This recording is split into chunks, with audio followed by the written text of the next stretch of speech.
అనుకుంటే 3 తారీఖు పోలీసులు తిరస్కరించారు. 4 తారీఖు హీరో కానీ హీరోయిన్ కానీ సినిమా ప్రొడ్యూసర్స్ కానీ ఎవరు థియేటర్ రావడానికి వీల్లేదు. ఈ థియేటర్లో మేము సెక్యూరిటీ ఇవ్వలేము. ఈ థియేటర్కు ఉన్నది ఒకటే దారి. ఈ దారిలో ఇంతమంది వేలాది మంది అభిమానులు వచ్చినప్పుడు మేము కంట్రోల్ చేయలేము, వద్దు అని తిరస్కరించారు. తిరస్కరించిన తర్వాత కూడా 4 తారీఖు 9:30 ప్రాంతంలో హీరో రావడం జరిగింది. రావడం కారులో వచ్చి థియేటర్లో పోయి సినిమా తీసి మళ్ళీ కారులో వెళ్ళిపోతే పెద్దగా ఇంత ఇబ్బంది జరుగుతుండేనేమో లేదో నాకు తెలియదు.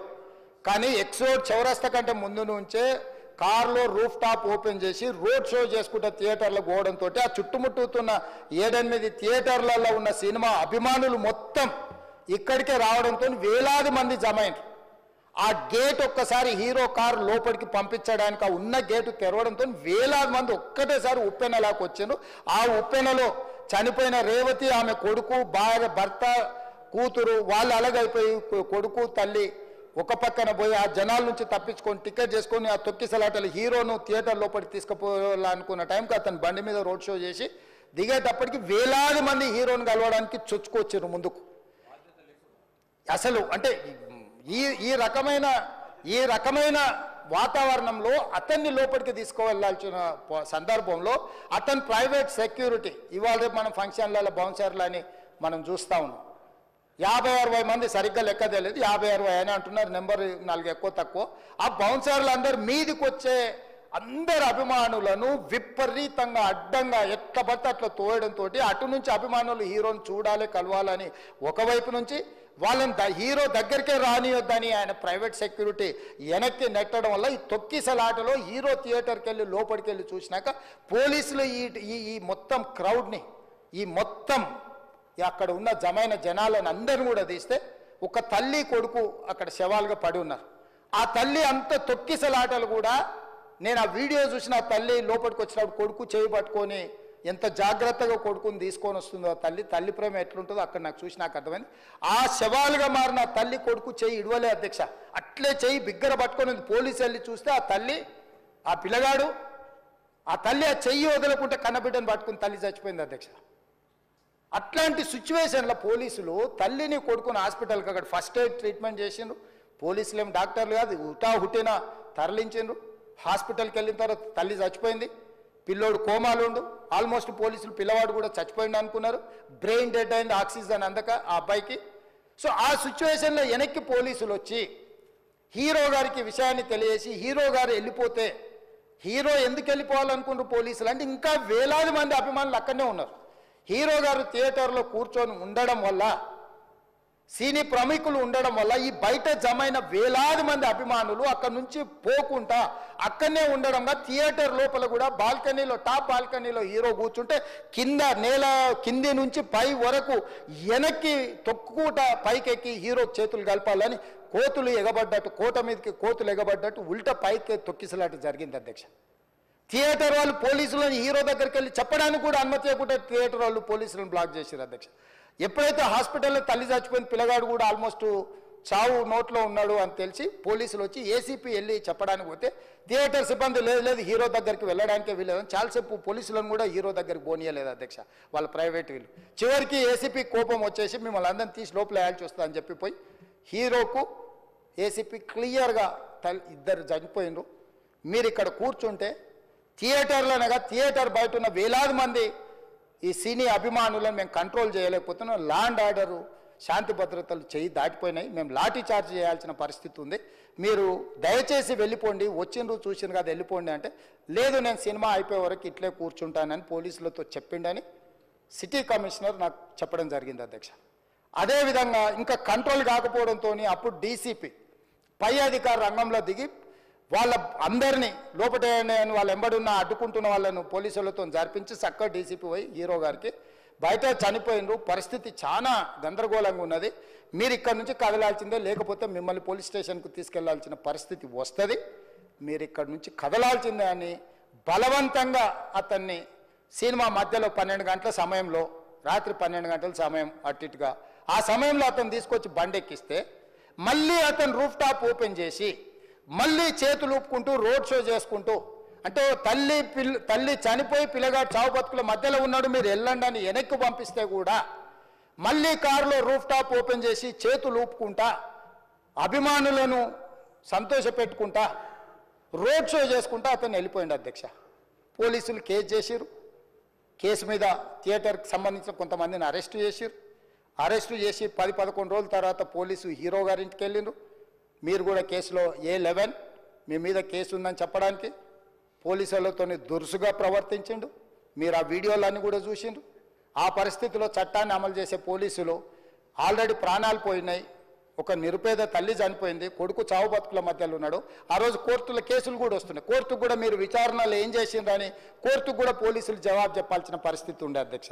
దాంతో మాట్లాడితే వాళ్ళు చాలా బాధ్యతారహితంగా సమాధానాలు ఇచ్చారని మా పోలీస్ సిబ్బంది చెప్తున్నారు. దాంతోనే అతన్ని పోలీస్ స్టేషన్ తీసుకెళ్ళారు అధ్యక్ష.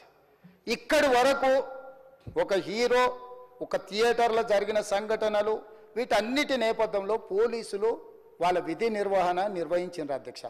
సినిమా వాళ్ళు ఒక్కరోజు అతను పొయ్యి వస్తే సినీ ప్రముఖులందరూ అతని ఇంటికి వెళ్ళి అతనికి మొత్తం ఏదో కాళ్ళు చేతులు యాక్సిడెంట్లో పోయినట్టు కన్నీళ్లు గారుస్తారు.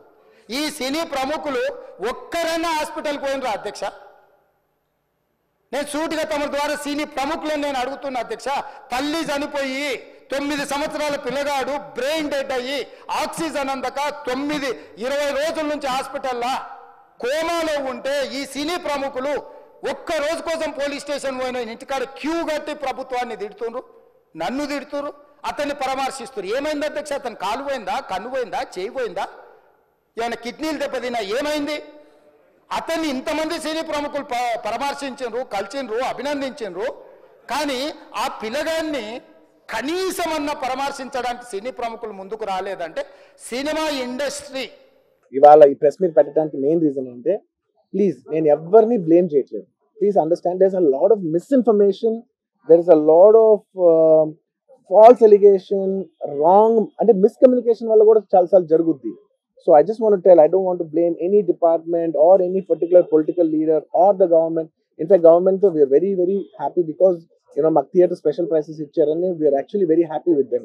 So ఇది ఏ ఇండివిజువల్ కి సంబంధించిన విషయం కాదు. I just want to address everybody that there's a lot of misinformation. నేను ఇలా బిహేవ్ చేశాను, నేను అలా అన్నాను, నేను ఇలా చేశాను అనేది రాంగ్ ఎలిగేషన్స్ పడేసరికి జరిగిందంతా మాత్రం there's a lot of wrong information going on. There's a lot of misinformation, lot of false allegation, especially నా క్యారెక్టర్ అసాసినేషన్ చేసేసరికి.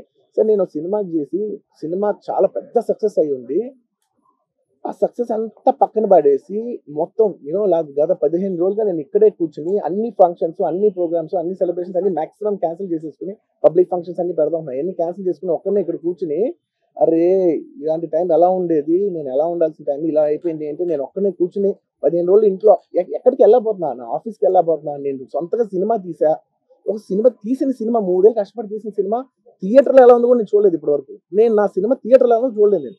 And that's my biggest education. నేను రాబోయే సినిమాలు నేను ఎలా తీయాలి, ఇట్స్ మై లెర్నింగ్ కర్వ్. నాకు చాలా ఇంపార్టెంట్ నేను థియేటర్లో చూడటం, నేను నేర్చుకుంటా సినిమాని. నేను మీకు నెక్స్ట్ ఇవ్వాలంటే సినిమా నేను అలాంటి నేనేం చెప్తున్నానంటే, ఇలాంటి టైంలో కూడా నేను ఒక్కనే ఇంట్లో 15 రోజులు కూర్చుని అరే ఇట్స్ ఓకే అయ్యేది ఇట్స్ ఓకే మన తప్పేం లేదు అంటే డైరెక్ట్ ఇన్వాల్వ్మెంట్ లేదు. నా ప్రెమిసెస్ లో అయింది కాబట్టి I am extremely apologetic for what has happened. అలాంటిది ఇలా 15 రోజులు కూర్చున్న తర్వాత మీరు ఇలా అన్నారంట, మీరు అలా అన్నారంట, కాళ్ళు చేతి విరిగిపోతే పర్లేదు అన్నారంట అంటే డెఫినెట్లీ చాలా బాధ వేస్తుంది. అందులో ఏంటి ఒక నేషనల్ మీడియా ముందు ఇలా మాట్లాడతాం అనేది నా క్యారెక్టర్ అసాసినేట్ చేసినాడు కదా దేశం ముందు. అరే నేను కష్టపడిందే ఈ 3 ఏళ్ళు తెలుగు వాళ్ళకి. నా ఆడియో ఫంక్షన్ చూడండి నేను ఏమన్నాను, నా సినిమా చూడండి అది అన్నాను, నేనేమన్నాను, అరే మన తెలుగు వాళ్ళు పరువు తీసి ఎక్కడో నిలబెడదామని ఒక అటెంప్ట్తో చేశాను. అలాంటిది నేను అంత ప్యూర్ ఇంటెన్షన్తో చేస్తే నేను ఇలా చేశాను అలా చేశాను, నా మీద ఫాల్స్ ఎలిగేషన్ నాకు ఎంత బాధ వేస్తుంది. This is personally I mean to nobody, I respect everybody. నేను అసలు ఇదేం పర్సనల్ అటాక్ కాదు, ఏమీ కాదు. నేను జస్ట్ నా గురించి ఫామ్ అవుతున్న ఇన్ఫర్మేషన్ పీపుల్కి చెప్దామని, ఇలా జరుగుతుంది ఇది నిజం కాదు దయచేసి అర్థం చేసుకోండి చెప్పడానికి. అండ్ ఒక సిరీస్ ఆఫ్ ఈవెంట్స్ లా చెప్తాను జరిగిన విషయం. ఏమంటే జరిగిన విషయం చాలా అన్ఫార్చునేట్. నేను గత 3 ఏళ్ళుగా ఈ సినిమా థియేటర్లో చూస్తేనే నాకు తెలుస్తుంది. అంటే నేను ఇన్ని కోట్లు పెట్టి అమ్మేం కదా సినిమా, నాకు రెస్పాన్సిబిలిటీ ఉంటుంది. సినిమా ఎలా ఉంది థియేటర్లో చూస్తే నా 3 years ఎఫర్ట్, అది జస్ట్ ఒక షో కాదు, నాకు ఎమోషనల్గా 3 years ఎఫర్ట్. అసలు ఏమవుతుంది నాకు it's like make or break moment for me. So అలాంటి ఇంపార్టెంట్ పాయింట్లో నేను వెళ్తూ నేను అదే ఆలోచించాను తప్ప నేనేమి ఇర్రెస్పాన్సిబుల్గా గత 20-30 ఏళ్ళుగా నేను అదే థియేటర్కి వెళ్తున్నాను. ఓల్డ్ సినిమాలకి వెళ్ళాను నేను అదే థియేటర్కి. నా సినిమాలు కాకుండా బయట సినిమాలకి వెళ్ళా. ఎప్పుడు ఇలాంటి యాక్సిడెంట్ అవ్వలేదు. అండ్ నేనేదో ఇర్రెస్పాన్సిబుల్గా థియేటర్కి వెళ్ళిపోయాను, పర్మిషన్ లేకుండా వెళ్ళిపోయాను అనేది అబ్సల్యూట్లీ ఫాల్స్ ఇన్ఫర్మేషన్. అలాంటిది ఏమీ లేదు. థియేటర్ వాళ్ళు పర్మిషన్ సార్ట్ అవుట్ చేసుకున్నారని చెప్పి నేను అక్కడికి వెళ్ళాము. అక్కడికి వెళ్తే పోలీసులే క్లియర్ చేస్తున్నారు అక్కడ. So it is understood that everything is sorted. నేను వాళ్ళ డైరెక్షన్లోనే వెళ్తున్నాను. అండ్ ఏంటి ఒకవేళ నిజంగా పర్మిషన్ లేకపోయి ఉంటే చాలాసార్లు వాళ్ళు చెప్తారు, సార్ మీ పర్మిషన్ లేదంటే మేము రెండట్లు వెళ్ళిపోతాం. వాళ్ళే క్లియర్ చేసి ముందుకు రమ్మంటూ ఉంటే పర్మిషన్ ఉందనుకునే కదా మేము ముందుకు వెళ్తూ ఉంటాం in that flow of things. So నేను ఆ మైండ్ స్పేస్లోనే ఉన్నాను. అండ్ నేను చెప్పాల్సింది ఏంటంటే అసలు ఇక్కడ this false allegation that there is a road show, ఏంటిది ప్రొసెషన్. అసలు ప్రొసెషన్ కాదు, రోడ్ షో కాదు, ఏమీ కాదు. జస్ట్ థియేటర్ ఇక్కడ ఉన్నాను, అక్కడ theatre just couple of metres away, couple of yards away from the theatre. అది అసలు రోడ్ షో కాదు, ఏమి కాదు. కార్ అలా వెళ్తూ ఆగిపోయింది. ఒక పాయింట్ అవుతుంది ఎంత జనం కూడిపోతారంటే అండి, మీరు కనపడితే కానీ జనం వెళ్ళరు. బౌన్సర్లు కానీ ఎవరన్నా పోలీస్ కానీ అందరూ అడుగుతారు, సార్ మీరు ఒక్కసారి వేవ్ చేసాను సార్ వాళ్ళు వెళ్ళిపోతారంటే మేము మామూలుగా ఎప్పుడు బయటకు వచ్చి అందరికి వేవ్ చేస్తాం. అది నేనే కాదు, ఎనీ లీడర్ ఎనీ సెలబ్రిటీ ఎవరైనా అడగండి, మనం వేవ్ చేస్తేనే వాళ్ళందరూ జరుగుతారు. ఓకే ఓకే చూసాం సాటిస్ఫాక్షన్ ఉంటుంది, అప్పుడు దే స్టార్ట్ మూవింగ్ అవే. ఆ దీని మీద చేశాను. And is also respect. ఇంత వేల మంది చూస్తానికి వచ్చినప్పుడు నేను నా కార్ లోపల టెంటెడ్ కార్ లోపల దాక్కుని కూర్చుని ఉన్నా. బట్ అంతమంది అంతమంది వచ్చినప్పుడు వాళ్ళకి ఏం కావాలి, హీరోది ఒక గ్లిమ్స్ కావాలి అంతే. అది కూడా ఇవ్వకపోతే నేను ఎంత ఆరోగ్యంట్ కింద ఉంటుంది. ఇంతమంది ప్రేమ చూస్తే నేను కాలు కూర్చున్నారులే అనుకుంటాను నేను. అరే నేను బయటకు వచ్చి ఒక్కసారి వాళ్ళందరికీ థ్యాంక్ యూ ప్లీజ్ పదండి పదండి పదండి ఇలా అంటుంటాను. మీరు చూడండి నా జస్టిస్ అని చూడండి. ఇలాంటే ఇలా పదండి అంటే నేను చెప్తేనే వాళ్ళు వెళ్తారు. అది పోలీసులు కానీ బౌన్సర్లు అందరూ మేనేజ్మెంట్ అందరూ వెళ్తారు. సరే మీరు చెప్తేనే వింటారు, ఒక్కసారి మీరు చెప్పండి అంటే మేము వచ్చి బయటకు వచ్చి ఇలా వేవ్ చేసి ఇలా అంటే వాళ్ళందరూ జరుగుతూ ఉంటారు. That is how we went into the theatre. And థియేటర్కి వెళ్ళిన తర్వాత what I wanted to say is that there's a misinterpretation అనుకోండి, misinformation అనుకోండి, false information అనుకోండి, ఏమనుకోండి, it is no road show, it is no procession. Just థియేటర్కి వెళ్తుంటే జనాలు ఎక్కువ బయటకు వస్తే జస్ట్ వాళ్ళు వేవ్ చేసి మళ్ళీ లోపలికి వెళ్ళిపోయి మళ్ళీ థియేటర్ లోపలికి వెళ్ళిపోయాం. అండ్ థియేటర్ లోపల మీరు సినిమా చూసి కొంచెం సేపటికి సార్ నా వర్క్ అసలు ఏ పోలీసు కానీ ఎవ్వరూ నాకు వర్క్ అసలు నాకు కలవలేదు, నాతో ఏం చెప్పలేదు. నాకు చెప్పిందల్లా అది పైగా మా మేనేజ్మెంట్ సైడ్ నుంచి వాళ్ళు మా వాళ్ళు వచ్చి చెప్పింది ఏంటంటే, సార్ బయట ఓవర్ క్రౌడ్ అవుతుంది, మీరు దయచేసి వెళ్ళిపోండి అని చెప్పారు. వాళ్ళ పోలీసు వాళ్ళందరూ బయట చాలా మందికి ప్రాబ్లం అవుతుంది సార్, ఓవర్ క్రౌడ్ అవుతుంది మీరు వెళ్ళిపోండి అంటే నేను వెళ్ళిపోయా. సినిమా స్టార్టింగ్ కొంచెంసేపు నేను వెళ్ళిపోయా.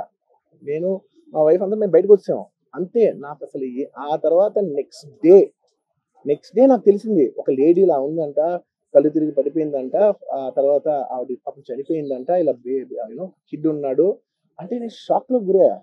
అంటే నాకు తెలియదు అసలు, నెక్స్ట్ డే వరకు నాకు అసలు తెలియదు. I had no idea. ఎందుకంటే నేను నా పిల్లోనే పక్కన పెట్టుకున్నా, నా వైఫ్ నా కొడుకు నా కూతురు థియేటర్లోనే ఉన్నారు. నాకు తెలీదు. నిజంగా అలా జరుగుండి ఉంటే నాకు తెలుసుండి ఉంటే నేను వాళ్ళు తీసుకుని వెళ్ళిపోతాను కదా, మినిమం కదా, ఎవరైనా వాళ్ళ పిల్లలు వాళ్ళు తీసుకుని వెళ్ళిపోతారు కదా. నాకు తెలియని కూడా తెలియదు. సరే పిల్లలు వాళ్ళు చూసుకుంటారు, మనం వెళ్ళిపోతే క్రౌడ్ క్లియర్ అయిపోతే ప్రాబ్లమ్ సాల్వ్ అయిపోతే నేను వదిలేసి వెళ్ళిపోయా. అలాంటిది నాకు తెలిసి కూడా నేను సినిమా చూస్తున్నాను, ఇలాంటి ఫాల్స్ అలిగేషన్స్ వస్తే చాలా బాధ వేస్తుంది. పిల్లలు ఉన్నారు సార్, పిల్లలు వదిలేసి వెళ్ళిపోతాను నేను. నాకు నా పిల్లలు అంటే ఎంత ఇష్టం తెలుసు, ఎవరైనా ఉంటారు కదా తీసుకుని వెళ్ళిపోతారు కదా.